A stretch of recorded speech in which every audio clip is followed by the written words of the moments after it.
बचपन तो ही हैगा सी कि मैं अपने माँ प्यो ਲਈ ਵੱਡਾ ਹੋ ਕੇ ਕੁਝ ਨਾ ਕੁਝ ਕਰਨਾ ਹੈ। ਮਤਲਬ ਕਿ ਜਦੋਂ ਗੱਲਾਂ ਸੁਣੀਦੀਆਂ ਸੀ, ਕਹਾਣੀਆਂ ਸੁਣੀਦੀਆਂ ਸੀ ਤੇ ਮਨ ਵਿੱਚ ਬਹੁਤ ਹੁੰਦਾ ਸੀ ਕਿ ਯਾਰ ਮੈਂ ਵੀ ਆਪਣੇ ਮਾਂ ਪਿਓ ਲਈ ਕੁਝ ਕਰੂੰਗਾ ਵੱਡਾ ਹੋ ਕੇ।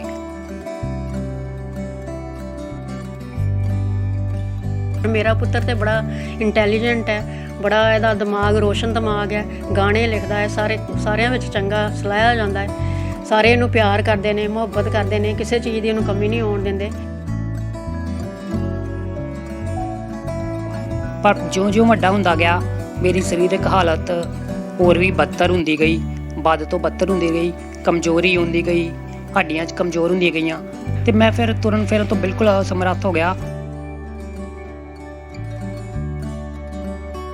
ਬਾਕੀ ਪੁੱਤਰ ਭਾਵੇਂ ਚ ਨੌਕਰੀ ਵੀ ਕਰਦੇ, ਸਰਵਿਸ ਕਰਦੇ ਆ, ਪੈਸੇ ਦਿੰਦੇ ਨੇ, ਪਰ ਉਹਨੇ ਮੈਨੂੰ ਇਹ ਆਪਣੇ ਸਾਰੀ ਉਮਰ ਦਾ ਮਾਣ ਜਿਹੜਾ ਇਹੀ ਪੂੰਜੀ ਆ, ਇਹੋ ਹੀ ਉਹਨਾਂ ਨੇ ਮੈਨੂੰ ਆਪਣੇ ਮਤਲਬ ਦਿੱਤੀ ਆ। ਮੈਂ ਬਿਲਕੁਲ 1.5 ਸਾਲ ਦਾ ਸੀ ਤੇ ਤੁਰਨਾ ਸ਼ੁਰੂ ਹੀ ਕੀਤਾ ਸੀ 1-2 ਲਾਂਘਾ ਤੇ ਉਦੋਂ ਹੀ ਪੋਲੀਓ ਦੀ ਬਿਮਾਰੀ ਫੈਲੀ ਤੇ ਉਸੇ ਬਿਮਾਰੀ ਦਾ ਮੈਂ ਸ਼ਿਕਾਰ ਹੋ ਗਿਆ ਤੇ ਉਸ ਤੋਂ ਬਾਅਦ ਫਿਰ ਮੈਂ ਲੰਗੜਾ ਕੇ ਚੱਲਦਾ ਰਿਹਾ ਤੇ ਉਸੇ ਤਰ੍ਹਾਂ ਹੀ ਫਿਰ ਮੈਂ ਆਪਣੇ ਸਕੂਲ ਵੀ ਗਿਆ, ਸਕੂਲੀ ਪੜ੍ਹਾਈ ਸ਼ੁਰੂ ਕੀਤੀ ਤੇ ਇਸ ਤਰ੍ਹਾਂ ਫਿਰ ਇਹ ਬਚਪਨ ਤੋਂ ਹੀ ਹੋ ਗਿਆ ਸੀ ਜੀ।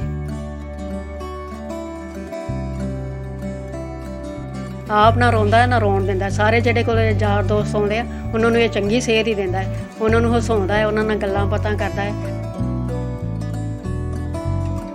ਲੱਤਾਂ ਤੇ ਬਿਲਕੁਲ ਨਹੀਂ ਕੰਮ ਕਰ ਰਹੀਆਂ ਔਰ ਸਿਰਫ ਮੇਰਾ ਇਸ ਟਾਈਮ 20% ਹੀ ਆ ਸਰੀਰ ਜੋ ਕਿ ਕੰਮ ਕਰ ਰਿਹਾ ਹੈ। ਇੱਕ ਹੱਥ ਨਾਲ ਹੀ, ਇੱਕ ਬਾਂਹ ਨਾਲ ਤੇ ਮੈਂ ਸਪੋਰਟ ਦੇ ਕੇ ਬੈਠਦਾ ਹਾਂ ਤੇ ਕਿਉਂਕਿ ਰੀੜ੍ਹ ਦੀ ਹੱਡੀ ਮੇਰੀ ਬਹੁਤ ਬੁਰੀ ਤਰ੍ਹਾਂ ਵਿੰਗੀ ਹੋ ਚੁੱਕੀ ਆ ਤੇ ਸਾਰਾ ਸਟਰਕਚਰ ਜਿਵੇਂ ਤੁਹਾਨੂੰ ਪਤਾ ਹੈ ਕਿ ਰੀੜ੍ਹ ਦੀ ਹੱਡੀ ਦੇ ਆਸਰੇ ਹੁੰਦਾ ਹੈ ਤੇ ਉਹ ਵਿੰਗੀ ਹੋਣ ਕਰਕੇ ਨਾ ਤੇ ਮੇਰੇ ਕੋਲ ਪ੍ਰੋਪਰਲੀ ਬੈਠਾ ਜਾਂਦਾ ਹੈ ਤੇ ਨਾ ਹੀ ਮਤਲਬ ਕਿ ਹੁਣ ਚੰਗੀ ਤਰ੍ਹਾਂ ਖੜਾ ਹੋਇਆ ਜਾਂਦਾ ਤੇ ਖੜਾ ਤੇ ਬਿਲਕੁਲ ਹੋਇਆ ਹੀ ਨਹੀਂ ਜਾਂਦਾ। ਸੋ ਇੱਕ ਹੱਥ ਹੀ ਆ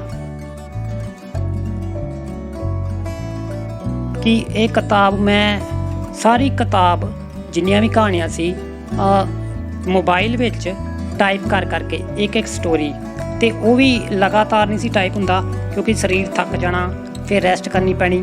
ਇਸ ਤਰ੍ਹਾਂ ਕਾਫੀ ਦੇਰ ਲੱਗ ਗਈ, ਲਗਭਗ 1.5 ਸਾਲ ਲੱਗ ਗਿਆ ਸਾਨੂੰ ਕਿ ਇਹ ਮੈਨੂੰ ਇੱਕ ਸਟੋਰੀ ਟਾਈਪ ਕਰਨੀ, ਫਿਰ ਸਾਹ ਲੈ ਕੇ ਫਿਰ ਦੂਜੀ ਟਾਈਪ ਕਰਨੀ। ਇਸ ਤਰ੍ਹਾਂ ਸਟੋਰੀਆਂ ਮੈਂ ਮੋਬਾਈਲ 'ਚ ਟਾਈਪ ਕੀਤੀਆਂ ਜੀ ਸਰ।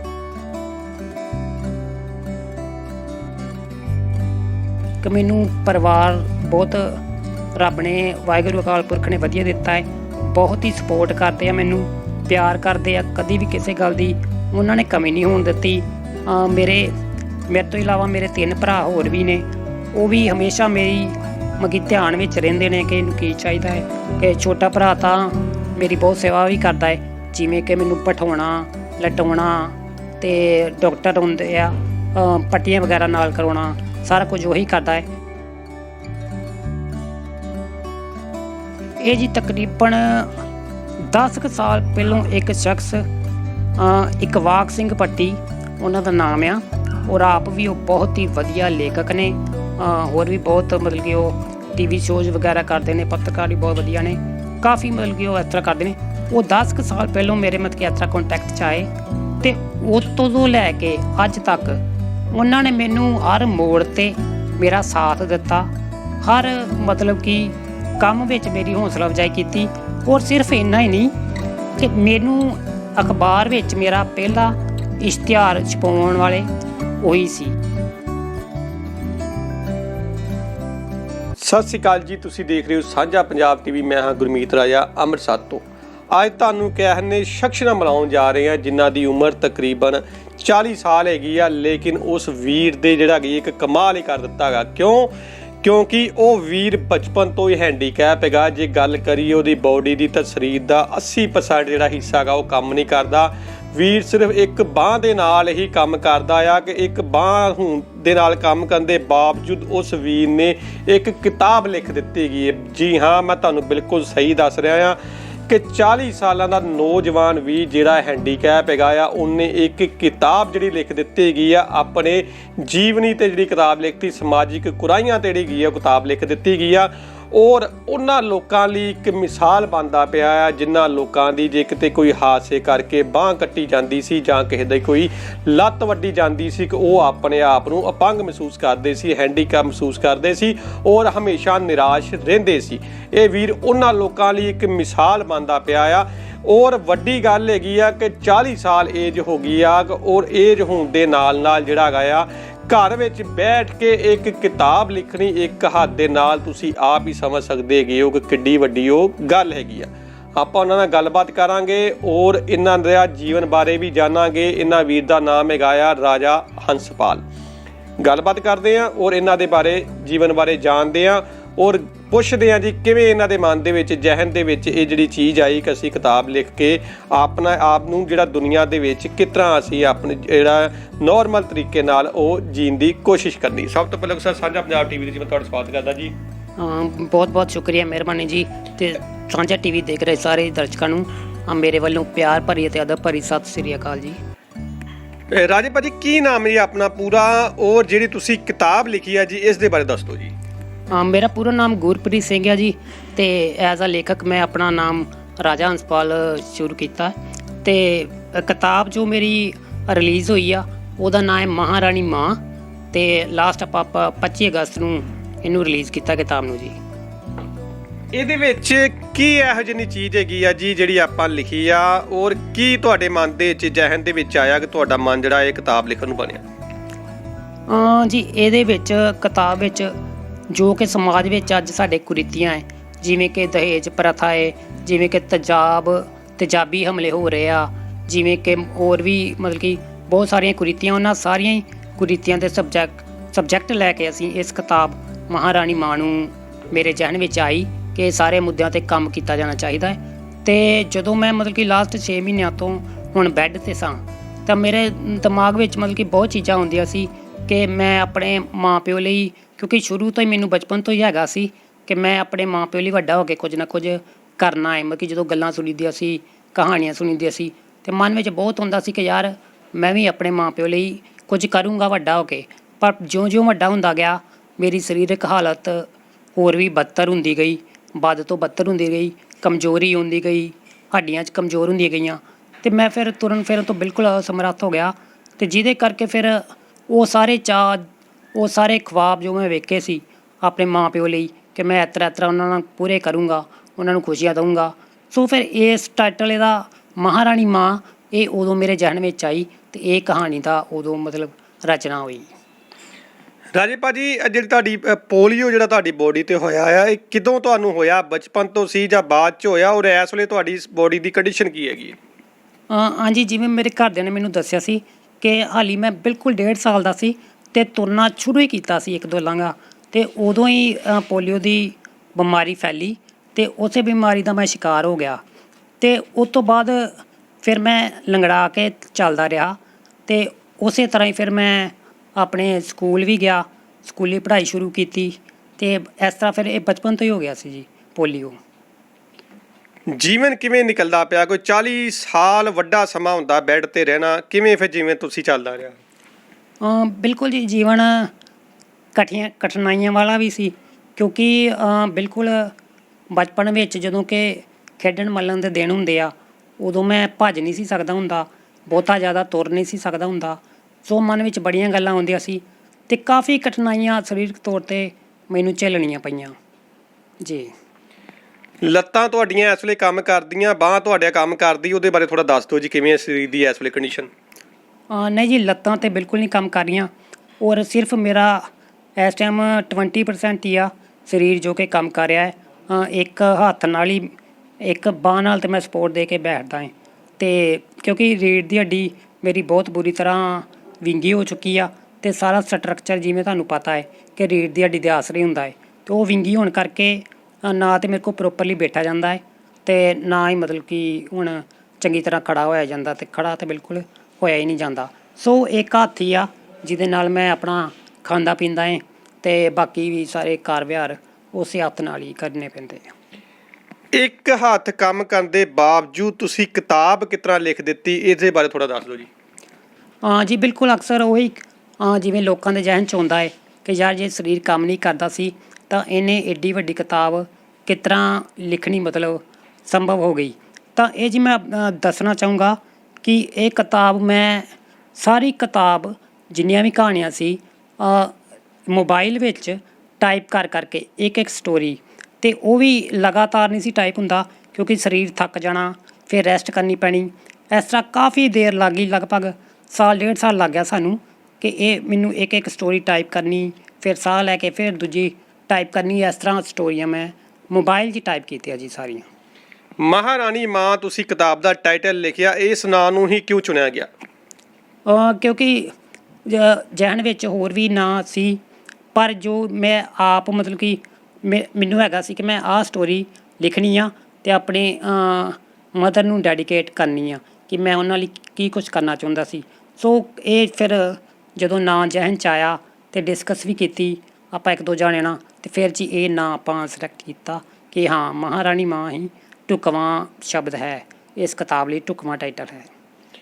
ਹੁਣ ਤੁਹਾਡੇ ਜਿਹੜੇ ਰੋਜ਼ ਜ਼ਿੰਦਗੀ ਦੇ ਕੰਮ ਹੁੰਦੇ ਉਹਦੇ ਵਿੱਚ ਕੌਣ ਤੁਹਾਡੀ ਹੈਲਪ ਕਰਦਾ? ਕਿਉਂਕਿ ਤੁਸੀਂ ਦੱਸ ਰਹੇ ਹੋ 80% ਜਿਹੜੀ ਬੋਡੀ ਉਹ ਕੰਮ ਨਹੀਂ ਕਰਦੀ, ਲੱਤਾਂ ਨਹੀਂ ਕੰਮ ਕਰਦੀਆਂ, ਇੱਕ ਬਾਂਹ ਨਹੀਂ ਕੰਮ ਕਰਦੀ।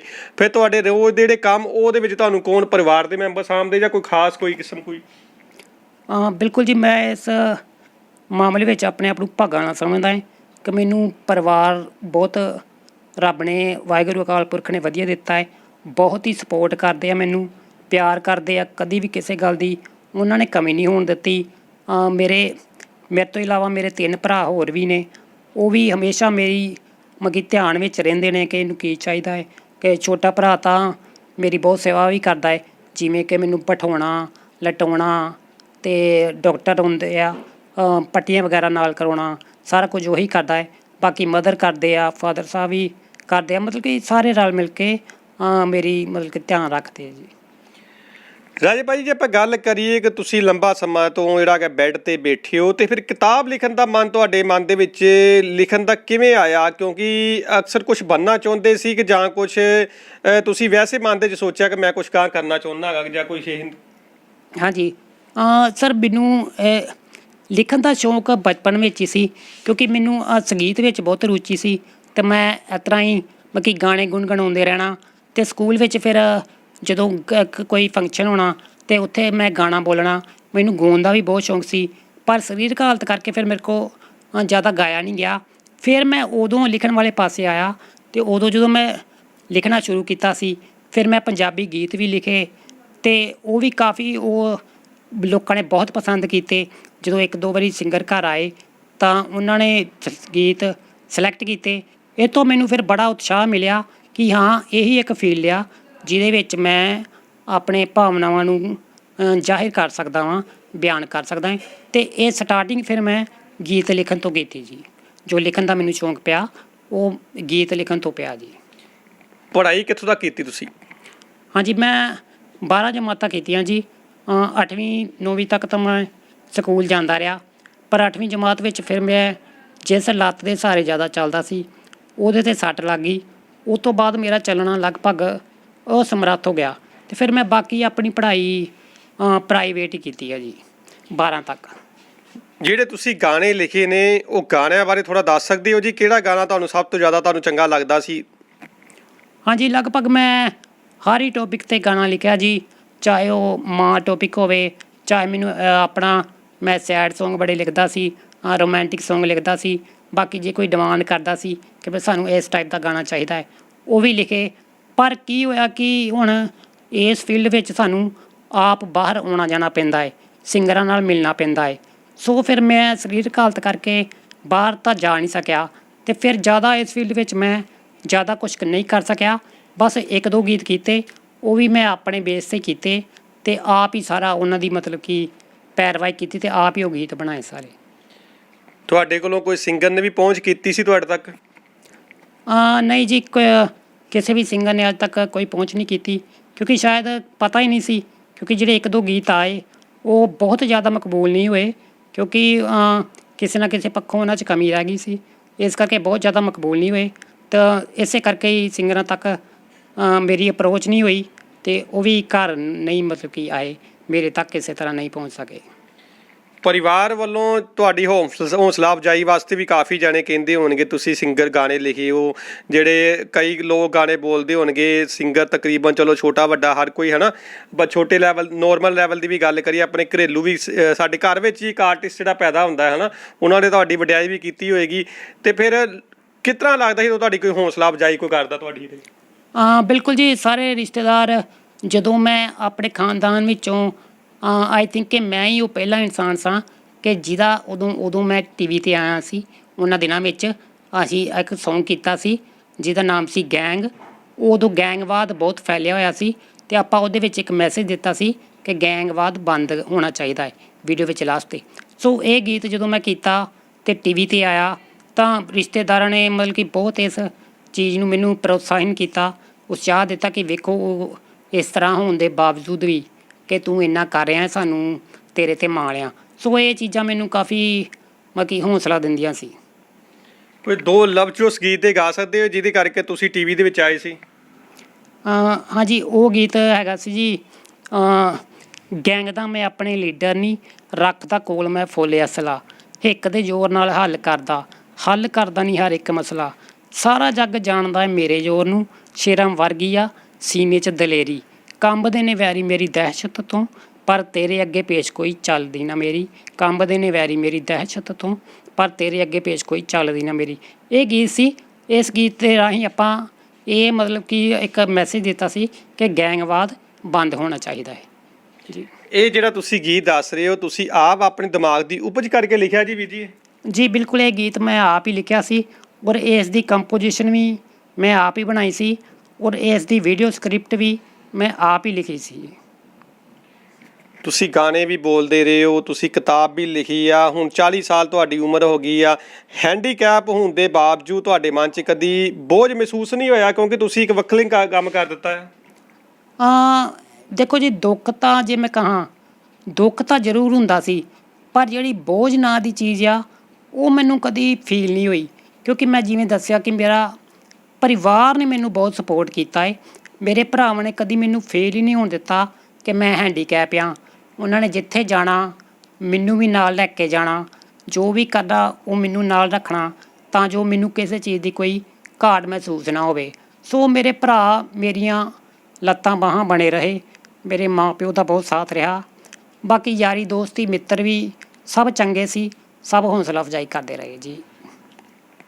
ਮਹਾਰਾਣੀ ਮਾਂ ਜਿਹੜਾ ਤੁਸੀਂ ਕਿਤਾਬ ਲਿਖੀ ਆ, ਇਸ ਦੇ ਵਿੱਚ ਲਿਖਣ ਦੇ ਵਿੱਚ ਕਿ ਚਲੋ ਤੁਸੀਂ ਆਪ ਆਪਣੇ ਦਿਮਾਗ ਨਾਲ ਸਾਰਾ ਕੁਝ ਲਿਖਿਆ ਹੱਥਾਂ ਨਾਲ ਹੈ ਨਾ, ਅਤੇ ਇਹਨੂੰ ਛਪਾਉਣ ਦੇ ਵਿੱਚ ਤੁਸੀਂ ਖਾਸ ਤੌਰ 'ਤੇ ਕਿਹਨੂੰ ਇਹਨੂੰ ਮੰਨਦੇ ਜੇ ਕਿ ਮਤਲਬ ਕਿ ਮੇਰੀ ਉਹਨੇ ਕਾਫੀ ਹੈਲਪ ਕੀਤੀ ਜਾਂ ਮੇਰਾ ਸਾਥ ਦਿੱਤਾ, ਕਿਹਨਾਂ ਵੱਲੋਂ ਤੁਸੀਂ ਥੈਂਕਸ ਜਿਹੜਾ ਕਰਨਾ ਚਾਹੁੰਦੇ ਹੋ? ਇਹ ਜੀ ਤਕਰੀਬਨ 10 ਕੁ ਸਾਲ ਪਹਿਲੋਂ ਇੱਕ ਸ਼ਖਸ ਇਕਬਾਲ ਸਿੰਘ ਭੱਟੀ ਉਹਨਾਂ ਦਾ ਨਾਮ ਆ, ਔਰ ਆਪ ਵੀ ਉਹ ਬਹੁਤ ਹੀ ਵਧੀਆ ਲੇਖਕ ਨੇ, ਹੋਰ ਵੀ ਬਹੁਤ ਮਤਲਬ ਕਿ ਉਹ ਟੀਵੀ ਸ਼ੋਜ਼ ਵਗੈਰਾ ਕਰਦੇ ਨੇ, ਪੱਤਰਕਾਰ ਵੀ ਬਹੁਤ ਵਧੀਆ ਨੇ, ਕਾਫੀ ਮਤਲਬ ਕਿ ਉਹ ਇਸ ਤਰ੍ਹਾਂ ਕਰਦੇ ਨੇ। ਉਹ 10 ਕੁ ਸਾਲ ਪਹਿਲੋਂ ਮੇਰੇ ਮਤਲਬ ਕਿ ਇਸ ਤਰ੍ਹਾਂ ਕੰਟੈਕਟ 'ਚ ਆਏ ਅਤੇ ਉਤੋਂ ਤੋਂ ਲੈ ਕੇ ਅੱਜ ਤੱਕ ਉਹਨਾਂ ਨੇ ਮੈਨੂੰ ਹਰ ਮੋੜ 'ਤੇ ਮੇਰਾ ਸਾਥ ਦਿੱਤਾ, ਹਰ ਮਤਲਬ ਕਿ ਕੰਮ ਵਿੱਚ ਮੇਰੀ ਹੌਸਲਾ ਅਫਜ਼ਾਈ ਕੀਤੀ। ਔਰ ਸਿਰਫ ਇੰਨਾ ਹੀ ਨਹੀਂ ਕਿ ਮੈਨੂੰ ਅਖਬਾਰ ਵਿੱਚ ਮੇਰਾ ਪਹਿਲਾ ਇਸ਼ਤਿਹਾਰ ਛਪਾਉਣ ਵਾਲੇ ਉਹੀ ਸੀ ਕਿਉਂਕਿ ਗਾਣਿਆਂ ਦੇ ਫੀਲਡ ਵਿੱਚ ਮੇਰਾ ਕੁਝ ਖਾਸ ਹੋ ਨਹੀਂ ਸੀ ਰਿਹਾ ਕਿਉਂਕਿ ਮੈਂ ਬਾਹਰ ਅੰਦਰ ਨਹੀਂ ਸੀ ਜਾ ਸਕਦਾ। ਸੋ ਉਹਨਾਂ ਨੇ ਮੈਨੂੰ ਪ੍ਰੇਰਿਤ ਕੀਤਾ ਕਿ ਤੁਸੀਂ ਇਸ ਕੰਮ ਵੱਲ ਪਵੋ, ਤੁਸੀਂ ਸਮਾਜਿਕ ਮੁੱਦਿਆਂ 'ਤੇ ਲਿਖੋ, ਤੁਸੀਂ ਇਸ਼ਤਿਹਾਰ ਲਿਖੋ ਅਤੇ ਤੁਸੀਂ ਕਹਾਣੀਆਂ ਲਿਖੋ ਅਤੇ ਇਸ ਫੀਲਡ ਵਿੱਚ ਮੈਂ ਤੁਹਾਡੀ ਮਦਦ ਕਰ ਸਕਦਾ ਹੈ। ਫਿਰ ਉਹਨਾਂ ਨੇ ਅਖਬਾਰਾਂ ਵਿੱਚ ਮੈਨੂੰ ਯਾਦ ਤਾਂ ਉਹਨਾਂ ਨੇ ਮੇਰਾ ਪਹਿਲਾ ਲੇਖ ਦਿੱਲੀ ਦੂਰ ਪਰ ਆਸਟ੍ਰੇਲੀਆ ਨੇੜੇ ਜਦੋਂ ਉਹਨਾਂ ਨੇ ਪਹਿਲੀ ਵਾਰ ਅਖਬਾਰ ਵਿੱਚ ਛਪਵਾਇਆ ਤਾਂ ਮੈਨੂੰ ਹਰ ਸਟੇਟ ਤੋਂ, ਹਰ ਰਾਜ ਵਿੱਚੋਂ ਫੋਨ ਆਏ ਕਿ ਬਹੁਤ ਲੋਕਾਂ ਨੇ ਉਸ ਚੀਜ਼ ਨੂੰ ਪਸੰਦ ਕੀਤਾ ਅਤੇ ਬਸ ਉਹਨਾਂ ਨੇ ਕਿ ਕਹਿ ਲਓ ਕਿ ਮੈਨੂੰ ਅੱਜ ਇੱਥੋਂ ਤੱਕ ਪਹੁੰਚਾਉਣ ਵਾਲੇ ਉਹਨਾਂ ਦਾ ਬਹੁਤ ਹੱਥ ਹੈ, ਉਸ ਸ਼ਖਸ ਦਾ ਬਹੁਤ ਹੱਥ ਹੈ ਇਕਬਾਲ ਸਿੰਘ ਭੱਟੀ ਦਾ, ਅਤੇ ਉਹਨਾਂ ਦਾ ਮੈਂ ਧੰਨਵਾਦ ਕਰਨਾ ਚਾਹੂੰਗਾ ਇਸ ਸਾਂਝਾ ਟੀਵੀ ਦੇ ਜ਼ਰੀਏ ਜੀ। ਜਿਹੜੀ ਕਿਤਾਬ ਲਿਖੀ ਆ ਇਹਨੂੰ ਕਿੰਨਾ ਸਮਾਂ ਤੁਹਾਨੂੰ ਲੱਗਾ ਜੀ ਲਿਖਣ ਵਿੱਚ ਲੱਗਾ ਇਹਨੂੰ ਟਾਈਮ? ਇਹਨੂੰ ਜੀ ਤਕਰੀਬਨ 1.5 ਸਾਲ ਪਹਿਲੋਂ ਇਹ ਮੈਂ ਸ਼ੁਰੂ ਕੀਤਾ ਸੀ ਕਿਉਂਕਿ ਟਾਈਪਿੰਗ ਕਰਨੀ ਹੁੰਦੀ ਸੀ, ਸੋ ਹੌਲੀ ਹੌਲੀ ਕਰਨਾ ਪੈਂਦਾ ਸੀ, ਸਰੀਰ ਥੱਕ ਜਾਂਦਾ ਸੀ। ਸੋ ਇਹ ਕਰਦੇ ਕਰਦੇ ਇੱਕ ਸਟੋਰੀ ਪੂਰੀ ਕਰਨੀ, ਫਿਰ ਦੂਜੀ ਸਟੋਰੀ ਦਾ ਥੀਮ ਬਣਾਉਣਾ, ਫਿਰ ਤੀਜੀ ਸਟੋਰੀ, ਇਸ ਤਰ੍ਹਾਂ ਕਰਦੇ ਆਪਾਂ 1.5 ਸਾਲ ਪਹਿਲੋਂ ਪਲੈਨਿੰਗ ਕੀਤੀ ਸੀ ਅਤੇ ਹੁਣ ਉਹ ਸਾਡਾ ਉਦੋਂ ਵੇਖਿਆ ਸੁਪਨਾ ਹੁਣ ਸਾਕਾਰ ਹੋਇਆ ਜੀ। ਰਾਜੇ ਭਾਜੀ, ਜੇ ਆਪਾਂ ਗੱਲ ਕਰੀਏ, ਕਈ ਲੋਕਾਂ ਦੀ ਕਿਸੇ ਹਾਦਸੇ ਕਰਕੇ ਬਾਂਹ ਕੱਟੀ ਜਾਂਦੀ ਹੈ, ਲੱਤ ਕੱਟੀ ਜਾਂਦੀ ਹੈ, ਕੋਈ ਜੀਵਨ ਜੀਣ ਦਾ ਨਾ ਇੱਕ ਨਾ ਮਨ ਦੇ ਵਿੱਚੋਂ ਉਹ ਕੱਢ ਹੀ ਦਿੰਦੇ ਹੈਗੇ ਨੇ। ਬਹੁਤੇ ਲੋਕ ਤੇ ਇਸ ਤਰ੍ਹਾਂ ਹੁੰਦੇ ਆ, ਸੁਸਾਈਡ ਕਰ ਦਿੰਦੇ ਹੈਗੇ ਨੇ, ਔਰ ਕਈ ਲੋਕ ਤੇ ਇਹੋ ਜਿਹੇ ਹੁੰਦੇ ਆ ਜਿਹੜੇ ਕਿ ਹਰ ਵਕਤ ਮਾਯੂਸ ਰਹਿੰਦੇ ਹੈਗੇ ਨੇ।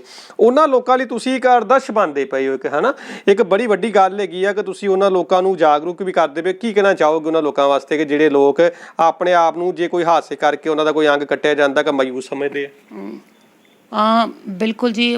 ਦੇਖੋ, ਪਰਮਾਤਮਾ ਨੇ ਜਿਸ ਨੂੰ ਬਣਾਇਆ ਹੈ ਉਹਦੇ ਪਿੱਛੇ ਕੋਈ ਨਾ ਕੋਈ ਵਜ੍ਹਾ ਹੈ, ਕਿਉਂਕਿ ਉਹਦੀ ਜੋ ਵੀ ਰਚਨਾ ਹੈ ਉਹ ਬੇਕਾਰ ਨਹੀਂ ਆ, ਜਾਂ ਉਹਨੇ ਐਵੇਂ ਕਰਕੇ ਨਹੀਂ ਕੀਤੀ।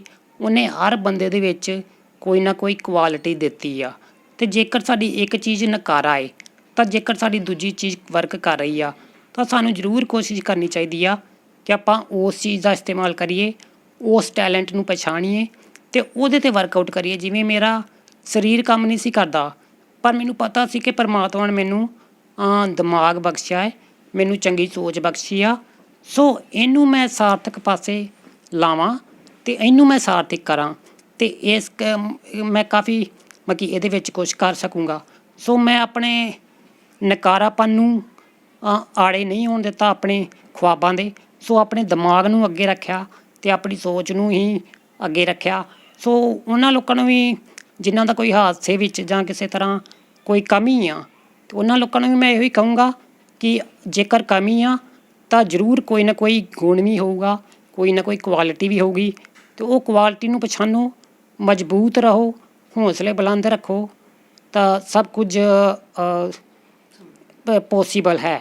ਨਥਿੰਗ ਇਜ਼ ਇੰਪੋਸੀਬਲ, ਜਿਵੇਂ ਕਹਿੰਦੇ ਆ ਨਾ ਕਿ ਬੰਦਾ ਚਾਹਵੇ ਤਾਂ ਸਭ ਕੁਝ ਕਰ ਸਕਦਾ ਹੈ ਜੀ। ਦਰਸ਼ਕਾਂ ਨੂੰ ਕੀ ਕਹਿਣਾ ਚਾਹੋਗੇ, ਕਿਉਂਕਿ ਮਹਾਰਾਣੀ ਮਾਂ ਤੁਸੀਂ ਕਿਤਾਬ ਲਿਖੀ, ਤੁਸੀਂ ਗਾਣੇ ਬੋਲਦੇ ਰਹੇ ਹੋ, ਆਰਟਿਸਟ ਵੀ ਬਹੁਤ ਸੋਹਣੇ ਹੈਗੇ ਹੋ, ਆਉਣ ਵਾਲੀ ਰਚਨਾਵਾਂ ਤੁਹਾਡੀਆਂ ਕੀ ਹੋਏਗੀਆਂ? ਕਿਉਂਕਿ ਹਰ ਇੱਕ ਬੰਦੇ ਦੇ ਮਨ ਦੇ ਵਿੱਚ ਕੋਈ ਨਾ ਕੋਈ ਉਮੀਦ ਹੁੰਦੀ ਆ ਕਿ ਅਸੀਂ ਰਾਜਾ ਹੰਸਪਾਲ ਦਾ ਹੋਰ ਵੀ ਕੁਝ ਦੇਖਣਾ ਚਾਹੁੰਦੇ ਹੈਗੇ। ਕੀ ਕਹਿਣਾ ਚਾਹੋਗੇ ਉਹਨਾਂ ਬਾਰੇ? ਬਿਲਕੁਲ ਜੀ, ਜਿਵੇਂ ਮੈਂ ਦੱਸਿਆ ਕਿ ਮੈਂ ਗੀਤ ਵੀ ਲਿਖਦਾ ਹੈ, ਅਤੇ ਜੇਕਰ ਕੋਈ ਸਿੰਗਰ ਮੇਰੇ ਤੱਕ ਅਪਰੋਚ ਕਰਦਾ ਹੈ ਤਾਂ ਮੈਂ ਜ਼ਰੂਰ ਕੋਸ਼ਿਸ਼ ਕਰੂੰਗਾ ਕਿ ਉਹਨਾਂ ਨੂੰ ਉਹਨਾਂ ਦਾ ਮਨਪਸੰਦ ਗੀਤ ਵੀ ਲਿਖ ਕੇ ਦੇਵਾਂ। ਔਰ ਬਾਕੀ ਮੈਂ ਹੁਣ ਇਸ ਕਿਤਾਬ ਨੇ, ਕਿਉਂਕਿ ਇਸ ਕਿਤਾਬ ਦੇ ਜ਼ਰੀਏ ਮੈਨੂੰ ਬਹੁਤ ਕਿ ਪਰਮਾਤਮਾ ਨੇ ਵਡਿਆਈ ਬਖਸ਼ੀ ਆ, ਅਤੇ ਮੈਂ ਜ਼ਰੂਰ ਚਾਹੂੰਗਾ ਕਿ ਮੈਂ ਸਾਹਿਤ ਲਈ, ਪੰਜਾਬੀ ਮਾਂ ਬੋਲੀ ਲਈ ਜਿੰਨੀ ਸੇਵਾ ਕਰ ਸਕਾਂ ਮੈਂ ਕਰੂੰਗਾ, ਕੋਸ਼ਿਸ਼ ਕਰੂੰਗਾ। ਜਦੋਂ ਤੱਕ ਮੇਰੇ ਸਾਹ ਚੱਲਦੇ ਨੇ, ਜਦੋਂ ਤੱਕ ਸਰੀਰ ਸਾਥ ਦਿੰਦਾ ਹੈ, ਤਾਂ ਮੈਂ ਕੁਛ ਨਾ ਕੁਛ ਲਿਖਦਾ ਰਹੂੰਗਾ, ਤਾਂ ਜੋ ਮੈਂ ਸਾਹਿਤ ਦੀ ਸੇਵਾ ਕਰ ਸਕਾਂ, ਅਤੇ ਆਪਣੇ ਉਹਨਾਂ ਵੀਰਾਂ, ਦੋਸਤਾਂ, ਭਰਾਵਾਂ, ਮਿੱਤਰਾਂ ਅਤੇ ਦਰਸ਼ਕਾਂ ਦੀ ਜਿਨ੍ਹਾਂ ਨੇ ਮੈਨੂੰ ਇੰਨਾ ਉਤਸ਼ਾਹ ਦਿੱਤਾ ਹੈ, ਮੇਰੀ ਕਿਤਾਬ ਨੂੰ ਇੰਨਾ ਵਡਿਆਇਆ ਹੈ, ਮੈਨੂੰ ਇੰਨਾ ਮਾਣ ਤਾਣ ਬਖਸ਼ਿਆ ਹੈ। ਹੁਣ ਅਸੀਂ ਗੱਲ ਕਰਦੇ ਹਾਂ ਰਾਜਾ ਹੰਸਪਾਲ ਜੀ ਦੇ ਜਿਹੜੇ ਹੈਗੇ ਆ ਮੰਮੀ ਜੀ ਦੇ ਨਾਲ, ਜਿਹੜੇ ਕਿ ਇਹਨਾਂ ਦੀ ਸਾਂਭ ਸੰਭਾਲ ਵੀ ਕਰਦੇ ਆ। ਉਹਨਾਂ ਨਾਲ ਗੱਲਬਾਤ ਕਰਦੇ ਆ ਕਿ ਉਹਨਾਂ ਕੋਲ ਜਾਣਦੇ ਆ ਕਿ ਤੁਹਾਡੇ ਬੇਟੇ ਨੇ ਅੱਜ ਤਕਰੀਬਨ ਕਿਤਾਬ ਲਿਖੀ ਹੈ, ਪਹਿਲੋਂ ਗਾਣੇ ਬੋਲਦਾ ਸੀ, ਕਿਵੇਂ ਦਾ ਉਹਨਾਂ ਨੂੰ ਲੱਗਦਾ ਪਿਆ ਆ? ਗੱਲਬਾਤ ਕਰਦੇ ਆ। ਮੇਰਾ ਨਾਮ ਚਰਨਜੀਤ ਹੈ ਜੀ, ਮੈਂ ਗੁਰਪ੍ਰੀਤ ਦੀ ਮਾਤਾ ਹਾਂ। ਔਰ ਮਾਤਾ ਜੀ, ਤੁਹਾਡੇ ਬੇਟੇ ਦੀ ਜਿਹੜੀ ਹੈਗੀ ਸੀ ਇਹ ਹਾਲਤ ਬਚਪਨ ਤੋਂ ਸੀ ਕਿ ਜਾਂ ਬਾਅਦ 'ਚ ਕਿਤੇ ਹੋਈ ਜੀ? ਨਹੀਂ, ਮੇਰੇ ਬੇਟੇ ਦੀ ਹਾਲਤ ਇਹ ਪੋਲੀਓ ਨੂੰ 1.5 ਸਾਲ 'ਚ ਹੋਇਆ। ਪਹਿਲਾਂ ਠੀਕ ਠਾਕ ਸੀ, ਬਿਲਕੁਲ ਨੋਰਮਲ ਸੀ, ਅਤੇ ਫਿਰ 1.5 ਸਾਲ 'ਚ ਇਹਨੂੰ ਪੋਲੀਓ ਹੋਇਆ। ਸਾਨੂੰ ਪਤਾ ਨਹੀਂ ਲੱਗਾ ਕਿ ਇਹਦੀ ਰੀੜ੍ਹ ਦੀ ਹੱਡੀ ਵਿੱਚ ਪੋਲੀਓ ਹੋ ਗਿਆ। ਅਸੀਂ ਬੜੇ ਸਾਰੇ ਡਾਕਟਰਾਂ ਨੂੰ ਦਿਖਾਇਆ, ਪਰ ਕਿਸੇ ਨੂੰ ਇੰਨੀ ਸਮਝ ਨਹੀਂ ਆਈ ਕਿ ਰੀੜ੍ਹ ਦੀ ਹੱਡੀ 'ਚ ਇਹਦੇ ਪੋਲੀਓ ਹੋ ਗਿਆ ਅਤੇ ਸਾਰੇ ਸਰੀਰ 'ਤੇ ਹੋ ਗਿਆ। ਬਹੁਤ ਸਾਰੇ ਅਸੀਂ ਇਹਨੂੰ ਦੂਰ ਵੀ ਲੈ ਕੇ ਗਏ, ਵਿਸ਼ਾਖਾਪਟਨਮ ਵੀ ਲੈ ਗਏ, ਜਿੱਥੇ ਸਾਨੂੰ ਡਾਕਟਰਾਂ ਨੇ ਦੱਸ ਪਏ ਅਸੀਂ ਲੈ ਗਏ। ਅਸੀਂ ਬੜੀ ਕੋਸ਼ਿਸ਼ ਕੀਤੀ ਕਿ ਕਿਸ ਤਰ੍ਹਾਂ ਸਾਡਾ ਬੇਟਾ ਚੱਲ ਸਕੇ। ਕਿੰਨੇ ਕੁ ਚਿਰ ਤੋਂ ਇਸ ਤਰ੍ਹਾਂ ਇਹਨਾਂ ਦੀ ਉਮਰ ਹੋ ਗਈ ਆ? ਕਿੰਨੇ ਚਿਰ ਤੋਂ ਬੈੱਡ 'ਤੇ ਹੈਗੇ ਨੇ? ਇਹਨਾਂ ਦੀ ਉਮਰ 40 ਸਾਲ ਹੈ, ਅਤੇ ਬੈੱਡ ਤੋਂ ਤਾਂ 6 ਮਹੀਨੇ ਤੋਂ ਹੀ ਹਾਲੀ ਬੈੱਡ 'ਚ ਆ, ਪਰ ਪਹਿਲਾਂ ਵੀਲ ਚੇਅਰ 'ਤੇ ਬਹਿੰਦੇ ਹੁੰਦੇ ਸੀ। ਵੀਲ ਚੇਅਰ 'ਤੇ ਇਹਨਾਂ ਨੇ ਸਭ ਕੁਝ ਲਿਖਣਾ, ਕਰਨਾ, ਸਾਰਾ ਕੁਝ ਕਰਨਾ, ਵੀ ਇੰਨਾ ਸਾਨੂੰ ਮਹਿਸੂਸ ਨਹੀਂ ਹੋਇਆ। ਵੀਲ ਚੇਅਰ 'ਤੇ ਅੰਦਰ ਬਾਹਰ ਵੀ ਜਾਂਦੇ ਸੀ, ਪਰ ਇੰਨਾ ਸਾਨੂੰ ਮਹਿਸੂਸ ਨਹੀਂ ਹੋਇਆ। ਹੁਣ 6 ਮਹੀਨੇ ਤੋਂ ਇਹਨਾਂ ਨੂੰ ਫਰੈਕਚਰ ਹੋ ਗਿਆ ਮੋਢੇ 'ਤੇ, ਫਿਰ ਸਾਨੂੰ ਥੋੜ੍ਹਾ ਜਿਹਾ ਹੋਇਆ, ਪਰ ਇੰਨਾ ਨਹੀਂ ਲੱਗਿਆ। ਡਾਕਟਰ ਸਾਹਿਬ ਆਉਂਦੇ ਨੇ, ਅਸੀਂ ਉਹਨਾਂ ਕੋਲੋਂ ਇਲਾਜ ਕਰਾਉਂਦੇ ਨੇ, ਫਿਜ਼ੀਓਥੈਰੇਪੀ ਹੁੰਦੀ ਆ, ਅਤੇ ਅਸੀਂ ਆਪਣੇ ਬੇਟੇ ਨੂੰ ਕਹਿੰਦੇ ਕਿ ਇਹਦਾ ਟਰੀਟਮੈਂਟ ਸਹੀ ਤਰੀਕੇ ਨਾਲ ਹੋਵੇ, ਤਾਂ ਜੇ ਥੋੜ੍ਹਾ ਬਹੁਤਾ ਇਹਦੇ ਵਿੱਚ ਸ਼ਕਤੀ ਬਣੀ ਰਹੇ ਥੋੜ੍ਹੀ ਜਿਹੀ ਬੈਠਣ ਦੀ। ਮਾਤਾ ਜੀ, ਜੇ ਆਪਾਂ ਗੱਲ ਕਰੀਏ ਤੇ ਚਲੋ ਬੱਚਾ ਜਵਾਨ ਹੀ ਆ, ਹੈ ਨਾ, ਕਿ ਉਹਦੀ ਇਸ ਉਮਰ ਦੇ ਵਿੱਚ ਕਿ ਬੱਚਿਆਂ ਨੂੰ ਮਾਂ ਪਿਓ ਦਾ ਸਹਾਰਾ ਬਣਨਾ ਪੈਂਦਾ ਆ, ਲੇਕਿਨ ਤੁਸੀਂ ਉਹਦਾ ਸਹਾਰਾ ਬਣ ਕੇ ਕਰਨ ਦੇ ਜੇ, ਹੈ ਨਾ, ਸਾਰਾ ਕਾਰ ਵਿਹਾਰ ਉਹਨੂੰ ਸਾਂਭ ਸੰਭਾਲ ਰੱਖਣ ਦੇ ਜੇ। ਹਾਂਜੀ, ਸਾਂਭ ਸੰਭਾਲ ਤੇ ਕਰਨੀ ਪੈਂਦੀ, ਬੱਚਾ ਹੈ। ਮਾਂ ਤੇ ਹਮੇਸ਼ਾ ਆਪਣੇ ਬੱਚਿਆਂ ਲਈ ਕਰਦੀ ਹੈ, ਭਾਵੇਂ ਉਹ ਕਿਸ ਤਰ੍ਹਾਂ ਦਾ ਵੀ ਹੋਵੇ, ਮਾਂ ਕਰਦੀ ਹਮੇਸ਼ਾ। ਪਰ ਮੇਰਾ ਪੁੱਤਰ ਤੇ ਬੜਾ ਇੰਟੈਲੀਜੈਂਟ ਹੈ, ਬੜਾ ਇਹਦਾ ਦਿਮਾਗ ਰੋਸ਼ਨ ਦਿਮਾਗ ਹੈ, ਗਾਣੇ ਲਿਖਦਾ ਹੈ, ਸਾਰਿਆਂ ਵਿੱਚ ਚੰਗਾ ਸਲਾਹਿਆ ਜਾਂਦਾ ਹੈ। ਸਾਰੇ ਇਹਨੂੰ ਪਿਆਰ ਕਰਦੇ ਨੇ, ਮੁਹੱਬਤ ਕਰਦੇ ਨੇ, ਕਿਸੇ ਚੀਜ਼ ਦੀ ਇਹਨੂੰ ਕਮੀ ਨਹੀਂ ਆਉਣ ਦਿੰਦੇ। ਤੇ ਇਹ ਸਮਾਜ ਨੂੰ ਵੀ ਸੇਧ ਦੇਣਾ ਚਾਹੁੰਦਾ ਹੈ ਕਿ ਮੈਂ ਸਮਾਜ ਨੂੰ ਕੀ ਕੁਛ ਦੇ ਸਕਾਂ, ਸੇਧ ਦੇ ਸਕਾਂ। ਜਿਹੜੇ ਨੌਜਵਾਨ ਖੁਦਕਸ਼ੀਆਂ ਕਰ ਲੈਂਦੇ ਨੇ ਥੋੜ੍ਹੀ ਗੱਲ ਤੋਂ, ਆਪਣੇ ਮਾਂ ਪਿਓ ਨਾਲ ਲੜਦੇ ਨੇ, ਜਿਹੜੇ ਨੌਜਵਾਨ ਕੁਛ ਤਕਲੀਫ ਆ ਜੇ ਤੇ ਉਹ ਫਿਰ ਆਪਣਾ ਡਿਪਰੈਸ਼ਨ 'ਚ ਚਲੇ ਜਾਂਦੇ ਨੇ। ਤੇ ਉਹਨਾਂ ਨੂੰ ਇਹ ਮਤਲਬ ਆਪਣੇ ਮਾਂ ਪਿਓ ਲਈ ਕੁਛ ਸੋਚਣਾ ਚਾਹੀਦਾ ਕਿ ਸਾਡੇ ਮਾਂ ਪਿਓ ਕੀ ਕਰਨਗੇ ਜਿਨ੍ਹਾਂ ਨੇ ਸਾਨੂੰ ਪਾਲਿਆ, ਉਹਨਾਂ ਲਈ ਵੀ ਅਸੀਂ ਕੁਛ ਕਰ ਸਕੀਏ। ਸੋ ਜੋ ਰਾਜਾ ਨੇ ਮੇਰੇ ਵਾਸਤੇ ਕੀਤਾ ਹੈ, ਆਪਣੀ ਮਾਂ ਵਾਸਤੇ ਕੀਤਾ ਹੈ, ਉਸ ਸਾਰੀ ਉਮਰ ਦਾ ਉਹਨੇ ਮੈਨੂੰ ਮਾਣ ਦਿੱਤਾ। ਮੈਂ ਉਹ 'ਤੇ ਪ੍ਰਾਊਡ ਫੀਲ ਕਰਦੀ ਹਾਂ ਕਿ ਉਹਨੇ ਮੈਨੂੰ ਇਹ ਕਿਤਾਬ ਲਿਖ ਕੇ ਬੜਾ ਮਤਲਬ ਮਾਣ ਦਿੱਤਾ ਹੈ। ਬਾਕੀ ਪੁੱਤਰ ਭਾਵੇਂ ਜੇ ਨੌਕਰੀ ਵੀ ਕਰਦੇ, ਸਰਵਿਸ ਕਰਦੇ ਆ, ਪੈਸੇ ਦਿੰਦੇ ਨੇ, ਪਰ ਉਹਨੇ ਮੈਨੂੰ ਇਹ ਆਪਣੇ ਸਾਰੀ ਉਮਰ ਦਾ ਮਾਣ ਜਿਹੜਾ ਇਹੀ ਪੂੰਜੀ ਆ, ਇਹੋ ਹੀ ਉਹਨਾਂ ਨੇ ਮੈਨੂੰ ਆਪਣੀ ਮਤਲਬ ਦਿੱਤੀ ਆ ਪੂੰਜੀ। ਕਿਵੇਂ ਦਾ ਲੱਗ ਰਿਹਾ ਜੀ? ਇਹਨੇ ਕਿਤਾਬ ਲਿਖੀ ਆ, ਗਾਣੇ ਵੀ ਬੋਲਦਾ ਹੈ, ਹਨਾ, ਵਧੀਆ ਇੱਕ ਲੇਖਕ ਵੀ ਹੈਗੇ ਨੇ। ਕਿਵੇਂ ਦਾ ਤੁਹਾਨੂੰ ਮਹਿਸੂਸ ਹੋ ਰਿਹਾ ਜੀ ਕਿ ਤੁਹਾਡੇ ਤੱਕ ਚੈਨਲ ਵੀ ਆ ਰਹੇ ਨੇ, ਹਨਾ, ਔਰ ਦੇਸ਼ਾਂ ਵਿਦੇਸ਼ਾਂ ਤੱਕ ਇਸ ਵੀਰ ਦਾ ਨਾਮ ਵੀ ਰੋਸ਼ਨ ਹੋ ਰਿਹਾ? ਕਿਵੇਂ ਦਾ ਲੱਗ ਰਿਹਾ? ਬਹੁਤ ਅੱਛਾ ਲੱਗ ਰਿਹਾ ਜੀ, ਬਹੁਤ ਅੱਛਾ ਲੱਗ ਰਿਹਾ। ਤੇ ਔਰ ਮੈਂ ਕਹਿੰਦੀ ਹਾਂ ਕਿ ਮੇਰਾ ਬੇਟਾ ਚੜ੍ਹਦੀ ਕਲਾ ਵਿੱਚ ਰਹੇ ਤੇ ਪਰਮਾਤਮਾ ਇਹਨੂੰ ਮਤਲਬ ਖੁਸ਼ੀ ਬਖਸ਼ੇ, ਕਿਸੇ ਗੱਲੋਂ ਇਹਨੂੰ ਕਮੀ ਨਾ ਆਵੇ ਕੋਈ। ਤੇ ਇਹਦਾ ਨਾਂ ਤੇ ਹੋ ਹੀ ਰਿਹਾ, ਗਾਣੇ ਵੀ ਲਿਖਦਾ ਹੈ, ਸਾਰਿਆਂ ਨੂੰ ਹਸਾਉਂਦਾ ਹੈ, ਰੋਂਦਾ ਨਹੀਂ ਹੈ ਕਿਸੇ ਨੂੰ, ਆਪ ਨਾ ਰੋਂਦਾ ਹੈ ਨਾ ਰੋਣ ਦਿੰਦਾ। ਸਾਰੇ ਜਿਹੜੇ ਕੋਲ ਯਾਰ ਦੋਸਤ ਆਉਂਦੇ ਆ ਉਹਨਾਂ ਨੂੰ ਇਹ ਚੰਗੀ ਸੇਧ ਹੀ ਦਿੰਦਾ ਹੈ, ਉਹਨਾਂ ਨੂੰ ਹਸਾਉਂਦਾ ਹੈ, ਉਹਨਾਂ ਨਾਲ ਗੱਲਾਂ ਬਾਤਾਂ ਕਰਦਾ ਹੈ ਤੇ ਚੜ੍ਹਦੀ ਕਲਾ ਵਿੱਚ ਰਹਿਣ ਵਾਲਾ। ਇਹ ਸੀ ਰਾਜਾ ਹੰਸਪਾਲ ਤੇ ਉਹਨਾਂ ਦੀ ਮਾਤਾ ਜੀ, ਜਿਨ੍ਹਾਂ ਨੇ ਬਹੁਤ ਵਧੀਆ ਤਰੀਕੇ ਦੇ ਨਾਲ ਆਪਣੇ ਜੀਵਨ ਬਾਰੇ ਵੀ ਦੱਸਿਆ ਔਰ ਇਹ ਵੀ ਦੱਸਿਆ ਕਿ ਜੇ ਮੇਰੇ ਬੇਟਾ ਜੇ ਤਕਰੀਬਨ ਚਾਹੇ ਹੈਂਡੀਕੈਪ ਹੈਗਾ ਆ, ਪਰਮਾਤਮਾ ਦੀ ਉਹ ਦੇਣ ਹੈਗੀ ਆ, ਜਿਵੇਂ ਵੀ ਮਤਲਬ ਕਿ ਇਹ ਤੇ ਜਿਹੜੇ ਕਰਮਾਂ ਦੀ ਗੱਲ ਹੁੰਦੀ ਆ, ਤੇ ਲੇਕਿਨ ਹੈਂਡੀਕੈਪ ਦੇ ਬਾਵਜੂਦ ਉਹ ਵਧੀਆ ਲੇਖਕ ਹੈਗਾ ਆ ਔਰ ਵਧੀਆ ਗਾਣੇ ਬੋਲਦਾ ਆ, ਜਿਹਦਾ ਨਾਮ ਜਿਹੜਾ ਹੈਗਾ ਆ ਲੋਕਾਂ ਤੱਕ ਪਹੁੰਚ ਵੀ ਰਿਹਾ ਆ, ਉਹ ਦੇਸ਼ਾਂ ਵਿਦੇਸ਼ਾਂ ਤੱਕ ਉਹਦਾ ਨਾਮ ਹੁੰਦਾ ਪਿਆ ਔਰ ਮਾਣ ਵੀ ਮਹਿਸੂਸ ਹੁੰਦਾ ਪਿਆ। ਬੜੀ ਵੱਡੀ ਗੱਲ ਹੈਗੀ। ਇੱਕ ਮਾਂ ਨੇ ਅਗੇ ਨਹੀਂ ਗੱਲ ਕਹੀ ਆ ਕਿ ਜਿਹੜੇ ਲੋਕ ਜਿਹੜੇ ਹੈਗੇ ਨੇ, ਜੇ ਉਹਨਾਂ ਦਾ ਕੋਈ ਹਾਦਸੇ ਕਰਕੇ ਬਾਂਹ ਟੁੱਟ ਜਾਂਦੀ ਆ ਜਾਂ ਵੱਢੀ ਜਾਂਦੀ ਜਾਂ ਕਿਸੇ ਲੱਤ ਕਰਕੇ, ਕਿਉਂਕਿ ਅਕਸਰ ਪਿੰਡਾਂ ਦੇ ਵਿੱਚ ਆਪਾਂ ਮਿਹਨਤ ਮਜ਼ਦੂਰੀ ਕਰਦੇ ਹੋਏ ਕਿਸੇ ਟੋਕੇ ਦੇ ਵਿੱਚ ਬਾਂਹ ਆ ਜਾਂਦੀ ਆ, ਤੇ ਉਹ ਬਾਂਹ ਜਦੋਂ ਚੰਗੇ ਭਲੇ ਬੰਦੇ ਦੀ ਕੱਟੀ ਜਾਂਦੀ ਆ ਤੇ ਉਹ ਬੰਦਾ ਜਿਹੜਾ ਹੈਗਾ ਆ ਮਾਯੂਸ ਹੋ ਜਾਂਦਾ, ਜਾਂ ਕਿਸੇ ਹਾਦਸੇ ਕਰਕੇ ਉਹਦੀ ਲੱਤ ਵੱਢੀ ਜਾਂਦੀ ਤੇ ਮਾਯੂਸ ਹੋ ਜਾਂਦਾ ਆ। ਬਹੁਤੇ ਲੋਕ ਅਕਸਰ ਤੇ ਆਪਣੀ ਜ਼ਿੰਦਗੀ ਤੋਂ ਨਿਰਾਸ਼ ਹੋ ਜਾਂਦੇ ਹੈਗੇ ਨੇ, ਕਿ ਸੁਸਾਈਡ ਕਰਨ ਤੱਕ ਵੀ ਚਲੇ ਜਾਂਦੇ ਹੈਗੇ ਨੇ। ਲੇਕਿਨ ਜੇ ਆਪਾਂ ਇਸ ਵੀਰ ਦੀ, ਰਾਜਾ ਹੰਸਪਾਲ ਦੀ ਗੱਲ ਕਰੀਏ ਤੇ 80% ਸਰੀਰ ਕੰਮ ਨਾ ਕਰਨ ਦੇ ਹੋਣ ਦੇ ਬਾਵਜੂਦ ਇੱਕ ਬਾਂਹ ਕੰਮ ਕਰਦੀ ਆ, ਉਹਦੇ ਨਾਲ ਵੀ ਉਹਦੇ ਹੌਸਲੇ ਨੂੰ ਵੀ ਸਲਾਮ ਕਰਦੇ ਆ ਔਰ ਉਹਦੀ ਜਿਹੜਾ ਉਹ ਕੰਮ ਕਰ ਰਿਹਾ ਹੈ, ਜਿਸ ਤਰ੍ਹਾਂ ਆਪਾਂ ਕਹਿ ਸਕਦੇ ਹਾਂ ਕਿਤਾਬ ਲਿਖ ਰਿਹਾ ਆ, ਲੇਖਕ ਬਣਿਆ, ਬਹੁਤ ਵਧੀਆ ਗਾਣੇ ਬੋਲਦਾ ਪਿਆ, ਲਿਖਦਾ ਪਿਆ ਆ, ਉਹ ਇੱਕ ਲੋਕਾਂ ਨੂੰ ਸੇਧ ਦਿੰਦਾ ਪਿਆ ਆ। ਉਹਨਾਂ ਲੋਕਾਂ ਨੂੰ ਵੀ ਸੇਧ ਦਿੰਦਾ ਪਿਆ ਹੈ ਜਿਹੜੇ ਨਿਰਾਸ਼ ਹੈ, ਔਰ ਆਮ ਜਿਹੜੇ ਲੋਕ ਸਾਡੇ ਲੋਕਾਂ ਨੂੰ ਵੀ ਸੇਧ ਦਿੰਦਾ ਪਿਆ ਹੈ। ਤੇ ਕਦੀ ਨਿਰਾਸ਼ ਨਹੀਂ ਹੋਣਾ ਚਾਹੀਦਾ। ਦਿਨ ਚੰਗੇ ਮਾੜੇ ਵੱਖਰੀ ਗੱਲ ਆ, ਕੰਮ ਹਿਸਾਬ ਜਿਹੜਾ ਹੈਗਾ ਕਰਮਾਂ ਦਾ ਜਿਹੜਾ ਹੁੰਦਾ ਆ, ਉਹ ਕਰਮਾਂ ਦੇ ਹਿਸਾਬ ਦੇ ਨਾਲ ਹਰੇਕ ਨੇ ਆਪਣਾ ਜੀਵਨ ਜਿਹੜਾ ਉਹ ਬਤੀਤ ਕਰਨਾ ਆ, ਚਾਹੇ ਉਹ ਕੋਈ ਸਹੀ ਹੈ ਕਿ ਚਾਹੇ ਉਹ ਗਲਤ ਹੈ, ਹਨਾ। ਕਿ ਜੇ ਪਰਮਾਤਮਾ ਨੇ ਸਾਨੂੰ ਜੀਵਨ ਦਿੱਤਾ ਆ, ਕਿ ਜੀਵਨ ਸਹੀ ਤਰੀਕੇ ਨਾਲ ਜੀਣਾ ਚਾਹੀਦਾ, ਖੁਸ਼ੀ ਨਾਲ ਜੀਣਾ ਚਾਹੀਦਾ, ਪਰਮਾਤਮਾ ਦਾ ਨਾਮ ਲੈ ਕੇ ਜੀਣਾ ਚਾਹੀਦਾ। ਅੰਮ੍ਰਿਤਸਰ ਤੋਂ ਗੁਰਮੀਤ ਰਾਏ ਦੀ ਰਿਪੋਰਟ। ਸਤਿ ਸ਼੍ਰੀ ਅਕਾਲ। ਪਲੀਜ਼ ਸਾਡੇ ਚੈਨਲ ਸਾਂਝਾ ਪੰਜਾਬ ਨੂੰ ਲਾਈਕ ਤੇ ਸਬਸਕ੍ਰਾਈਬ ਕਰੋ YouTube ਤੇ।